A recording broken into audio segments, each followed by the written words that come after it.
nga Ministria e Shëndetësisë dhe Mirëqenies Sociale. Vendimi I parë është historik dhe ka të bëjë dhe me një sfidën time personale. Shqipëria për herë të parë do të ketë një institut kombëtar të tumoreve. Një institut kombëtar të tumoreve sipas modeleve europiane, kemi marrë si shembull modelin e Institutit Kombëtar të Tumoreve të Milanos. Ky institut do ketë 3 fusha veprimi. Fushën klinike, që sigurisht përfshin shërbimet e kirurgjisë të tumoreve, kimioterapisë dhe radioterapisë, fushën e mësimdhënies, që është pjesë organike e Universiteti Mjekësor të Tiranës, por dhe një fushë të re, fushën kërkimore shkencore, e para e këtij lloji në Shqipëri.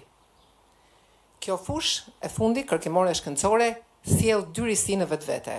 Brenda kësaj fushe do të ngrihet njësia e studimeve klinike, ajo që quhet gjithmonë Clinical Trials Unit në çdo vend të botës, dhe kjo ka një rëndësi të veçantë, sepse mundson që pacientët shqiptar të bëhen pjesë e studimeve klinike ndërkombëtare. Pra, akses në barna inovatore, në studime inovatore.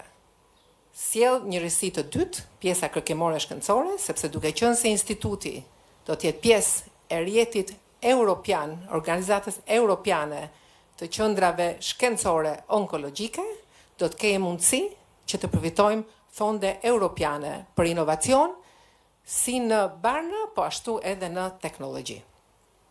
Në të njëjtën kohë, instituti do të shërbejë si bërtham për koordinimin e punës të rrjetit onkologjik kombëtar, të punkteve të kimioterapisë. Aktualisht kemi 8 punkte kimioterapie, do të kemi 9 së shpejti me ngritjen e punktit të ri të kimioterapisë në Spitalin Memorial të Fierit.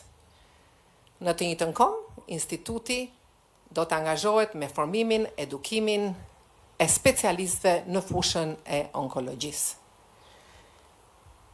Ky vendimi marrë sot miraton bazën ligjore të krijimit të institutit, po nis puna për ndërtimin e strukturës dhe funksionimin e këtij instituti. Unë dua të shpreh falenderimet dhe mirënjohjen më të thellë për të gjithë kolegët, Ministrisë së Shëndetësisë, Qendrën Spitalore Universitare Nën Tereza, Shërbimin e Onkologjisë dhe jo vetëm, mjekët tanë të diasporës që kanë luajtur një rol kyç në këtë iniciativë, por gjithashtu dhe partnerin ton italian. Sot morëm dhe 2 vendime të tjera, njëri prej tyre në fushën e parandalimit. Një fushë jetike, siç e kuptoni, për të gjithë qytetarët shqiptar. Këto vendime sjellin dy risi. Për herë të parë, hiqet tavani moshor për shërbimin e check-upit, do me thënë çdo qytetar në moshën 35 vjeç e sipër, I ofrohet check-upi falas. Për herë të parë, qytetarët të moshuar mbi moshën 70 vjeç do t'ju ofrohet nga shtatori shërbimi I check-upit. Një hap shumë I rëndësishëm në aspektin e parandalimit.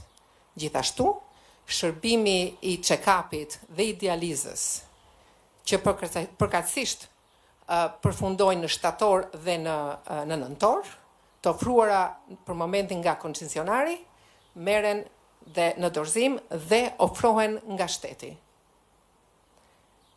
Më vjen mirë që sot po jap 3 lajme shumë të mira, janë 3 vendime që besoj ndikojnë në mënyrë direkte me një impakt shumë të thellë në jetën e qytetarëve, si në fushën e trajtimit, por gjithashtu edhe në fushën e parandalimit. Ju falenderoj për vëmendjen dhe jam e hapur për pyetje që mund të keni.